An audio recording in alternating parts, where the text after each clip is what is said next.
Ya estamos aquí. No preocuparse, que ya hemos llegado a Atomos y Bits, dispuestos a contaros lo último de la ciencia, de la tecnología y de la innovación a través de esta sintonía, una sintonía en la que contamos con la realización técnica de Esteban Novillo, con la información que nos trae cada semana José Manuel Nieves y el saludo aquí desde el micrófono de Pedro Pablo May. Y por supuesto, la compañía de Xiaomi, que están en pleno Fan Festival 2023. Si puedes entrar, yo te recomiendo que lo hagas en su web, en mi.com. Puedes entrar cada día y conseguir puntos de descuento, los Mi Points. Más Mi Points, pues más descuentos. ¿Descuentos para qué? Pues para hacerte con una selección de maquinillas, de cacharrillos impresionantes que puedes tener con unas rebajas pues increíbles. El Redmi Note, por ejemplo, el Redmi Note 11, 4 GB más 64, Snapdragon 680, pantalla AMOLED, dot display de 90 Hz, está con 50 euros menos ahora mismo, por debajo de los 150 euros, y estaba hasta hace nada pues prácticamente en los 200. Eso por ponerte un ejemplo. Pero luego tienes el Redmi Watch 3, por ejemplo, este reloj especial que también está con 30 euros menos. O tienes, por ejemplo, el Xiaomi Electric Scooter 3 Lite, que está con 100 euros menos. Pues todo eso lo puedes encontrar dentro de su festival especial de rebajas para fans, el Xiaomi Fan Festival 2023 en mi.com. Xiaomi, de magia de cine.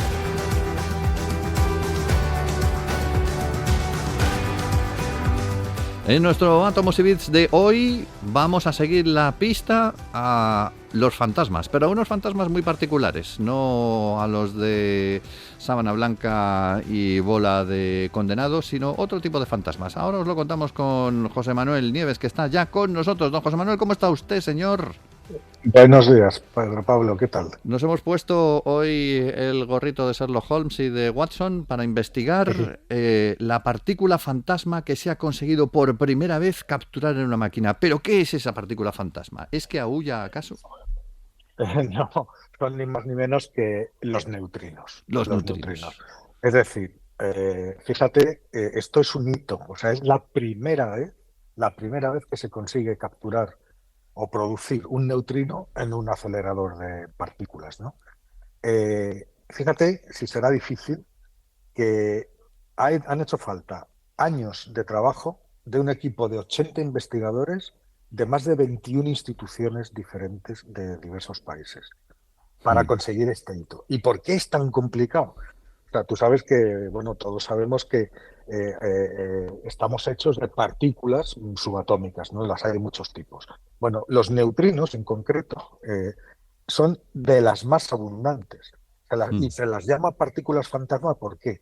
Pues porque son tan ligeras, prácticamente no tienen masa, tienen algo de masa, muy poquito. Por ejemplo, los fotones, que son las únicas partículas, que son las partículas de luz, que son las únicas que son más abundantes todavía que los neutrinos, no tienen masa, ¿vale? Y con lo cual, a esas no nos dan problema. Pero los neutrinos tienen un poquito de masa y son las segundas partículas más abundantes de todo el universo. Y existe incluso una astronomía de neutrinos, porque los neutrinos, ¿dónde se generan? Pues se generan en fenómenos violentos o en fenómenos donde hay involucrada muchísima energía. Por ejemplo, los hornos nucleares de las estrellas. El Sol nos envía una cantidad brutal de neutrinos a cada segundo. Y todas las estrellas que hay emiten cantidades gigantescas de neutrinos. Cuando estalla una supernova, hay una cantidad brutal de neutrinos que sale disparada por todo el universo, ¿vale? ¿Qué Sí. ocurre? Que son tan ligeros los neutrinos que atraviesan el resto de la materia como si esa materia no existiera. Es decir, a cada segundo que pasa, ahora mismo, mientras estamos hablando, cada centímetro cuadrado de nuestro cuerpo está siendo atravesado por millones y millones de neutrinos. No nos damos ni cuenta. ¿Y no nos hace ¿Por nada? qué? Es que no interactúan prácticamente con la materia. Es decir, son tan extraordinariamente ligeros que pasan a través de los huecos de los átomos sin tocar nada.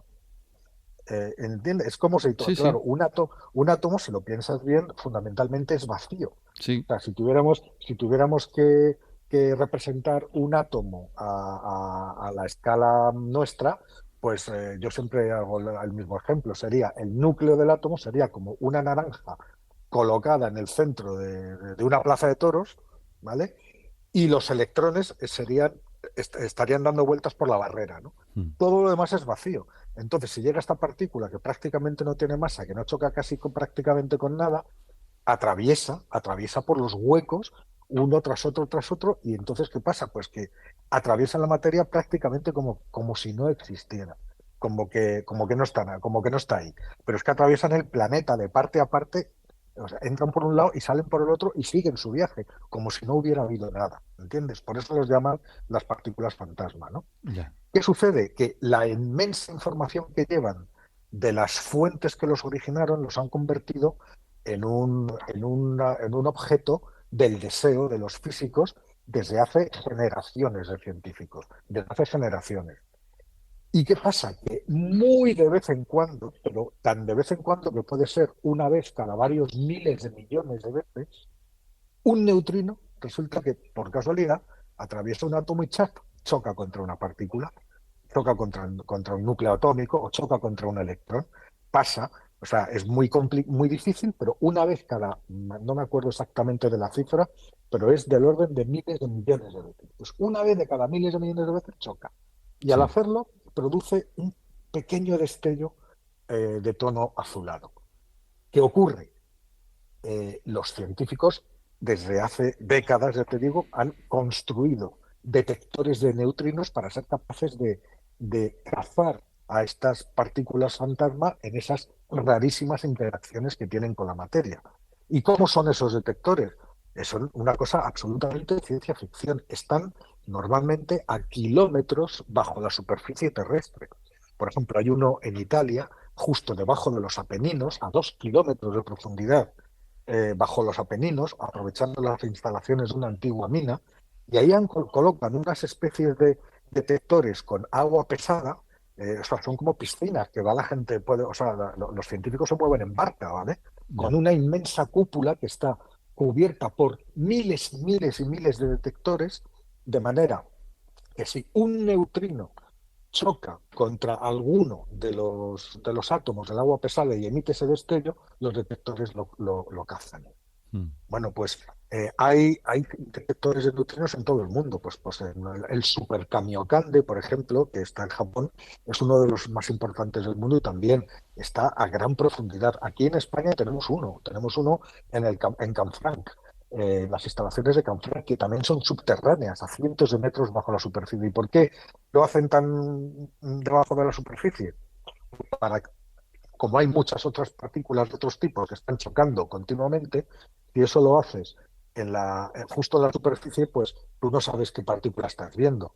Pero claro, si te metes a 2 kilómetros de profundidad y montas ahí el detector, que hay una partícula que ha llegado a pasar y cruzar la montaña y los 2 kilómetros de corteza terrestre y llegar hasta ahí, y ahí es donde ha chocado, pues solamente puede ser un neutrino. No hay ninguna otra partícula que pueda atravesar esa barrera física como citada y chocar en el detector, Ya. ¿entiendes? Bueno, o sea, complicadísimo. También hay un detector que explota otro principio que está en la Antártida, que se llama el Ice Cube.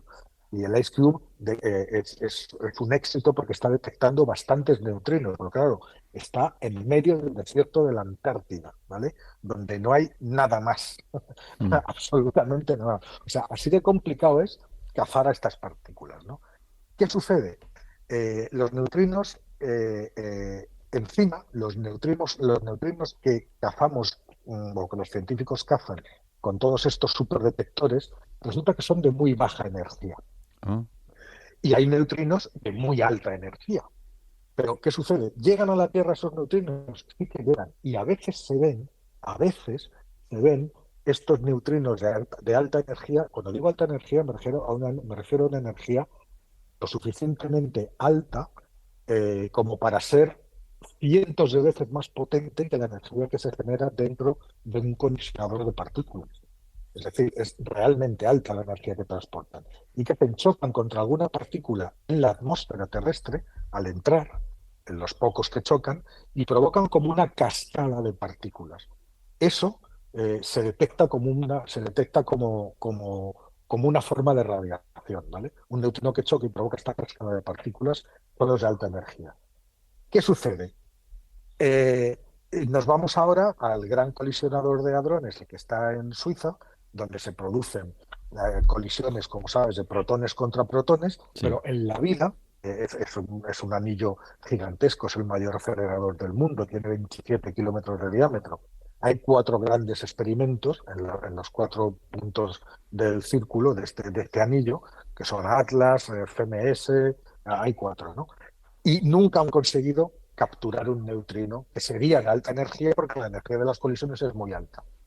Pero date tú que han construido hace unos años una especie de acelerador auxiliar muy pequeño, pesa 1 tonelada, fíjate, solo 1 tonelada, y cabe en un tubo auxiliar del túnel donde se producen las colisiones. Fíjate que los detectores que hay en el CERN, ahí en el LHC, en el acelerador, pesan miles y miles de toneladas y tienen varios pisos de alto.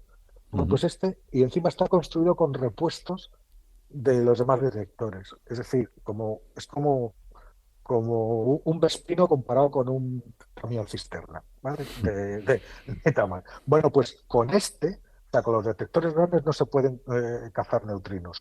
Con han conseguido, es con el detector que han conseguido, analizando las colisiones que se producen en el gran anillo, han conseguido detectar 6 neutrinos de alta energía. La información que transportan esos neutrinos es valiosísima. Nunca habíamos tenido neutrinos de alta energía a mano y producidos en un laboratorio. ¿Eso qué quiere decir? Que ahora, y utilizando esa misma técnica, tenemos de repente una fuente de neutrinos que no tenemos que estar ahí a la caza de a ver si pillamos uno que por casualidad choque con algo y conseguimos detectarlo, y encima es de baja energía, Sí. sino que podemos fabricarlos o producirlos dentro de los aceleradores y tener una fuente virtualmente inagotable de neutrinos para estudiarlos. ¿Por qué son tan importantes? Porque aparte de toda la información que transportan, ya te digo ha surgido una astronomía de neutrinos y todo, para estudiar fenómenos lejanos por los neutrinos que estos producen, ¿no? Bueno, pues no solamente por eso, sino porque su número es tan enorme y, como te he dicho, tienen un poquito de masa, pero hay tantísimos que es muy probable que juntos tengan la masa suficiente como para influir a gran escala en la expansión del universo o que en el futuro deje de expandirse. Ya. Claro, o sea, son prácticamente cero, pero son tan infinitamente numerosos que, sumando muchísimos poquitos, pues al final puedes tener una masa gigantesca de neutrinos, ¿no? Que podría ser esa masa que falta para, para que el universo se cierre, es decir, deje de expandirse y se detenga. Podría ser que los neutrinos tuvieran la respuesta, ¿no? En fin, es un tema apasionante, y la noticia, te digo, además, la detección de estos neutrinos no cabe absolutamente ninguna duda, porque hay hay una graduación que se llama sigma, o sea, 5 sigma, cuando una graduación estadística. O sea, si tú cualquier descubrimiento de física que hagas, consigues verificar que estadísticamente no hay probabilidad o es muy pequeña de que sea por una casualidad, porque un instrumento ha funcionado mal, pues esto tiene una graduación. Y hasta que no tengas 5 sigma, no puedes anunciar un descubrimiento como cierto. Ya. ¿Vale? Bueno, pues la detección de estos neutrinos tiene 16 sigma. Pues está claro. Entonces, Está absolutamente claro. O sea que ahí los tenemos. muy bien, pues estaremos pendientes ahí de los neutrinos, que es un tema ahí realmente curioso y fascinante también, como todos los que tratamos aquí. Y ya que estamos hablando de fantasmas, esta era la partícula fantasma, pero es que ahora resulta que se ha encontrado lo que se califica como una reserva fantasma de agua en la Luna. Tenemos ahí 270.000 millones de toneladas, pero no me digas que han encontrado una piscina. Que eso es lo que recomiendan los médicos que hay que beber todos los días. O sea, tampoco te escandalices. No, en fin, sí, es mucha cantidad de agua. Mucha cantidad de agua y lo han encontrado, como no, los chinos. Vaya por Los Dios. chinos. Los chinos, sí, pero los chinos que tienen una misión allí, que es un rover lunar que se llama el Chang'e 5, Sí. y claro, esta misión lo que hizo fue recoger muestras de suelo lunar, lanzarlos a la órbita donde forman parte de la misión. Hay una nave que estaba orbitando la Luna. Estas cápsulas con el material lunar, la nave que orbita la Luna las ha traído a la Tierra y las han estudiado. ¿Y qué han encontrado? Pues han encontrado una reserva oculta de agua. Es Mm. decir, la Luna desde hace años, desde hace bastante tiempo, sabemos que tiene agua, y que tenga agua y la cantidad de agua que tenga es absolutamente fundamental para lo que se nos viene encima. O sea, tú fíjate, dentro de pocos años va a empezar a haber de todo, bases científicas, incluso puestos militares, colonias permanentes, explotaciones mineras, es decir, va a haber en las próximas décadas un montón de gente allí, ¿no? Entonces, es necesario buscar la mayor cantidad posible de recursos naturales que puedas obtener localmente allí y no los tengas que llevar desde la tierra. Tú imagínate lo que es estar transportando agua, por ejemplo, que es de lo que estamos hablando, continuamente desde la tierra para un número creciente de personas. Eso, vamos, no tiene precio. No tiene precio porque sería, vamos, eso es un coste absolutamente prohibitivo. Mm. Y sin embargo, si tú encuentras ese recurso allí, pues será mucho más sencillo. Lo único que tienes que hacer es explotarlo, ¿no? Explotarlo. Bueno, pues de eso se trata. Del agua, sabemos que aparte del consumo humano, también se puede fabricar con el hidrógeno el combustible de los cohetes, incluso de la próxima misión que vaya a Marte, el combustible saldrá de ahí, seguramente, del agua lunar. Y desde hace años se están buscando fuentes de agua lunar.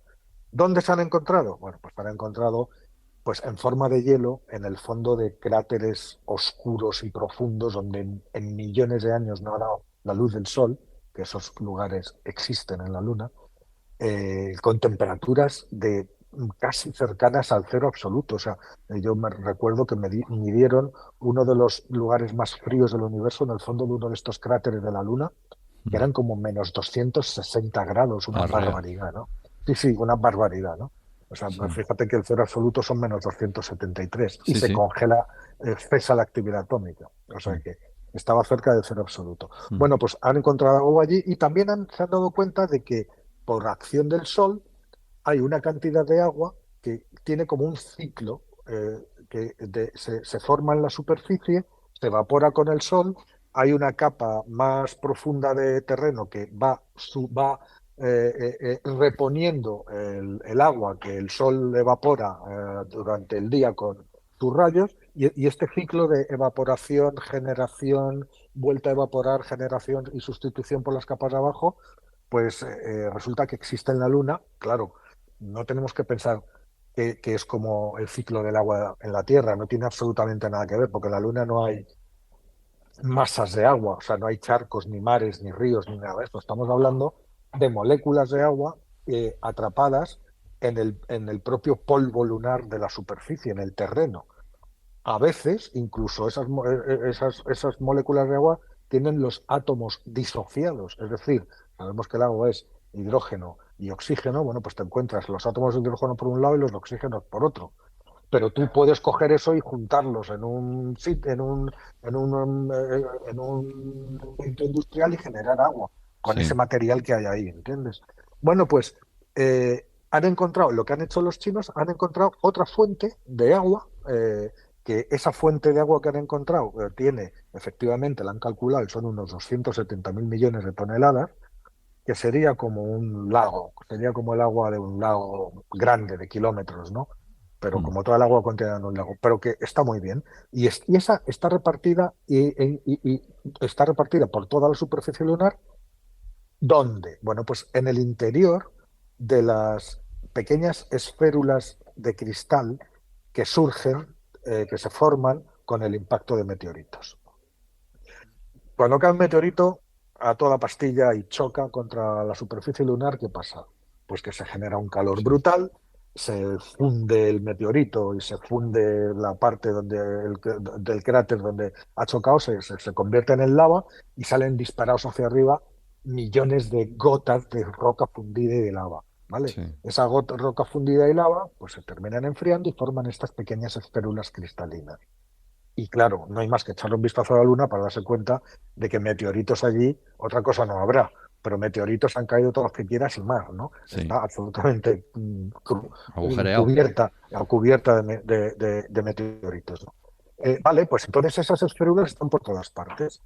Eh, eh, los científicos que han analizado esas muestras lunares traídas a la Tierra por la misión China Change 4, pues se han dado cuenta que en el interior esas esférulas eh, contienen una proporción de agua que es de 2000 microgramos por cada gramo.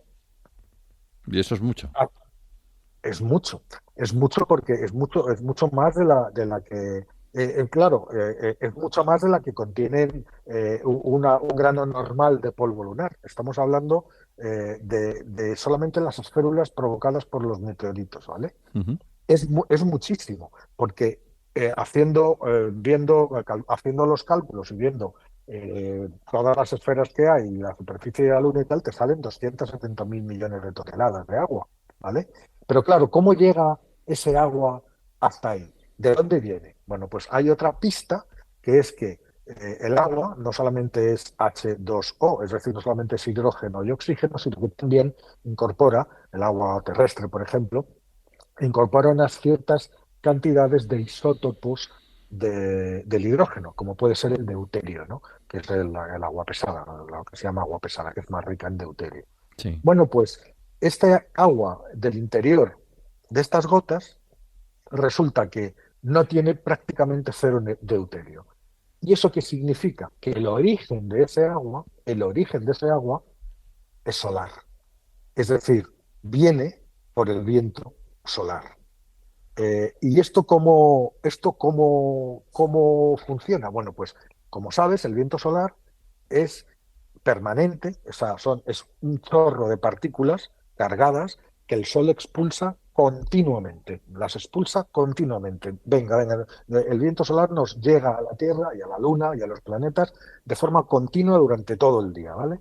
Bueno, pues esas partículas solares, cuando llegan a la superficie de la Luna, reaccionan con los minerales que hay allí. ¿Y qué pasa? Producen hidrógeno y oxígeno. Mm. Esos átomos de hidrógeno y oxígeno se combinan y forman moléculas de agua que quedan atrapadas en los materiales de la superficie, ¿no? Como por ejemplo estas perlas de vidrio de impacto de los que estábamos hablando.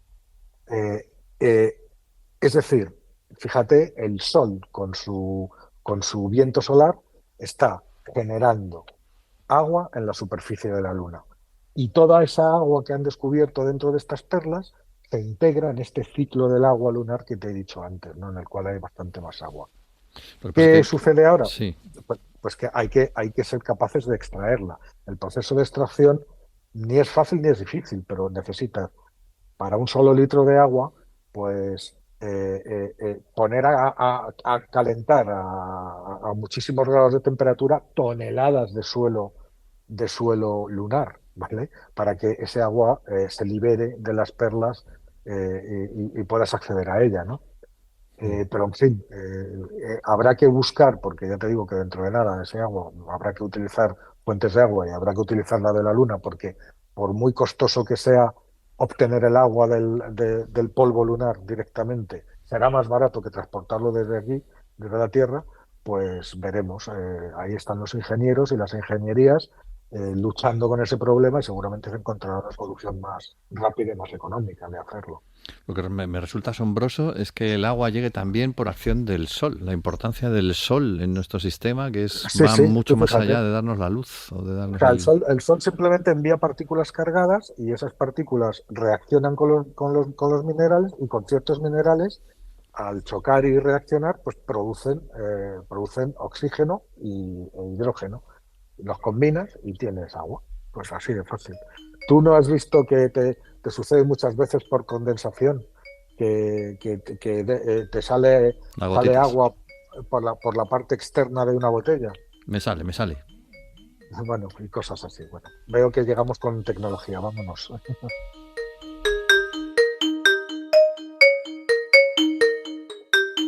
Sí, señor, porque también tenemos un apartado tecnológico y hoy tenemos que hablar rápidamente de un cacharrito nuevo, el Vivo X90 Pro, que con ese nombre pues promete bastante. Es un cacharrito muy vivo, ¿no? Sí, bueno, Vivo ya sabemos que sabes que es una firma, es una subsidiaria de una firma gigantesca que es la BBK Electronics, a la Exactamente. cual, a la cual también pertenecen Oppo y OnePlus, por ejemplo, y Realme, por ejemplo, ¿no? Que Sí. son otras marcas que también hemos tratado aquí, ¿no? Es decir, que son todos como de la misma matriz, empresas, ¿no? Pero bueno, Vivo es una empresa independiente y lleva 2 años en España. Llegaron, fíjate, curiosamente llegaron a España en el año 2020, en plena pandemia, ¿no? Mm. Eh, Mala fecha, desde luego, para desembarcar. Pero a pesar de eso, se han hecho un hueco y tienen muy buenos, pero que muy buenos terminales, ¿no? Y el último que sacaron hace justo un año, que era la gama alta, el suyo de gama alta, era un terminal que costaba 1.200 euros, ¿no? Que era el X80 Pro. Sí. Eh, ¿Qué tenía el X80 Pro que no tenían otros? Pues un sistema fotográfico fantástico, gracias a la colaboración que Vivo tenía y tiene con Zeiss, el gigante alemán de la La fotografía, ¿no? fotografía, sí. Bueno, pues ahora sigue la alianza con Zeiss y acaban de presentar el nuevo X90 Pro y tiene nuevas capacidades y nuevas fortalezas en el campo de la fotografía. Como por ejemplo, una de ellas es que utilizan un sensor de imagen de la cámara principal de 1 pulgada, que es el mayor de los que se utiliza en la industria. ¿Eso qué quiere decir? Pues que tiene pues casi un 80% más de receptividad a la luz que la generación anterior que el X80 Pro y que muchísimos de los teléfonos que hay por ahí. Y ahora te cuento algunas de las cosas que se pueden hacer, ¿no? Con esta configuración de cámaras, ¿no? Para ser muy breves, que veo que no tenemos mucho tiempo, pues tenemos una pantalla AMOLED de 6,78 pulgadas con una tasa de refresco de 120 hercios. La pantalla está curvada en los bordes, es decir, prácticamente no tiene biseles laterales ni superiores ni inferiores. Está fabricada con un material que se llama Q9, que reduce un gran porcentaje de la luz azul, que es la más dañina para la vista, Sí. y consume hasta un 15% menos de batería. Sabes que la pantalla es lo que más consume de batería en todos los móviles, ¿no? Ujú. Y tiene ajustes hechos por Vivo con Zeiss para que en los colores que se representan en esa pantalla sean lo más naturales posibles, ¿no? Bueno, pues tiene 3 cámaras, como te digo. La principal es un sensor de 1 pulgada que tiene 50 megapíxeles. La acompañan otra cámara de 50 megapíxeles que es para retratos. Está muy bien porque es una configuración de 50 milímetros de enfoque fijo y eso hace que puedas coger retratos extraordinariamente detallados, ¿no? Incluso con poca luz. Y la tercera cámara es un gran angular de 12 megapíxeles. ¿Qué sucede? Que la inteligencia artificial hace que las 3 cámaras puedan trabajar juntas y tú puedes, por ejemplo, utilizar la cámara gran angular incluso desde muy cerca y no te deforma absolutamente nada. Anda. ¿Qué sucede? Es que este teléfono, igual que pasaba con el anterior, lleva un procesador de imagen específicamente dedicado, ¿no? Y desarrollado por Vivo, que es el Vivo V2. Eh, ¿Esto qué permite? Pues permite que por inteligencia artificial se controlen muchas cosas, ¿no? Por ejemplo, la foto nocturna y tiene un modo de foto que no lo tienen la inmensa mayoría de los teléfonos, que es astrofotografía. Anda. Para sacar fotos Fíjate, al cielo. claro, tú puedes sacar fotos de estrellas, del cielo, de la luna, a pulso, es decir, sin necesitar un trípode y con un solo clic y te sale una foto, ¿no? O sea que está francamente bien. ¿Qué es lo que han hecho? Normalmente, fíjate, el anterior, el X80 del año pasado, tenía el procesador más potente de Qualcomm, el Snapdragon generación 8.1, ¿vale? O el Snapdragon 8 generación 1, que era el que había más potente. Pero este año que ya está el Snapdragon 8 generación 2, no lo han puesto. Y han elegido un procesador de MediaTek, que es otra gran fabricante de procesadores, el Dimensity 9200. ¿Y por qué han hecho esto? Bueno, pues porque entre las capacidades del procesador es que es capaz de operar con las 3 cámaras al mismo tiempo, que es una de las ventajas del sistema fotográfico que ha aprovechado Vivo. Y yo creo que es la razón por la que ha elegido este procesador. Ya, Que ya, por ya. otro lado, pues es una bestia, ¿no? Pues tiene 8 núcleos, uno que para tareas extremas, que es un Cortex X3, que es a 3 GHz, que va junto con otros 3 que van a 2,8 GHz y otros 4 que para las tareas de fondo que son a 1,8 GHz. Es decir, es una auténtica bestia, ¿no? Eh, Bueno, Acompañan 12 gigas de RAM, la sí. batería es de 4.870 miliamperios, está muy bien, tiene una carga rápida importante de 120 vatios, esto quiere decir que en 29 minutos lo cargas al 100% y en 8 minutos cargas el 50%, y esto es todo. ¿El precio cuál es? Pues han dejado el mismo precio que dejaron el del año pasado. Cuesta 1.199 euros. Y es el Vivo X90 Pro, que es el buque insignia para este año de esta firma. El mismo precio, pero ya con todas estas Claro, innovaciones, lo cual lo convierte más atractivo en un momento dado. El Vivo X90 Pro. Bueno, pues nos quedamos con ese Vivo y nos quedamos con, creo que os he contado antes lo de los fans, ¿no? De Xiaomi. Pues hay una cosa interesante respecto a este Xiaomi Fan Festival 2023, que es especialmente estos precios de a ver quién pilla el mejor precio deprisa y corriendo, ¿no? Es concretamente la oferta que tienen dentro de su web en xiaomi.com y donde puedes encontrar pues de todo tipo de cosas, desde los teléfonos móviles hasta las bombillas especiales, el Smart LED Bulb, por ejemplo, las cámaras de seguridad, hay fuentes para mascotas, hay routers, hay también secadores de pelo, hay cafeteras, hay todo tipo de aparatos que puedes encontrar dentro de su página y dentro de lo que es las ofertas express que funcionan de esta manera. Se hace clic en el botón me gusta, en el precio correspondiente, que se desbloqueará en función del número de me gustas que haya, desde ya mismo hasta el próximo 5 de abril. El precio final se activa a partir del 6 de abril a medianoche. Y a partir de ahí, pues el que esté más rápido, el primero en llegar se lo lleva. Por ejemplo, el inventario de Xiaomi 13 Elite más Redmi Pad es de 300 unidades. Dices, pues mira, voy a coger este que está en oferta, está rebajado.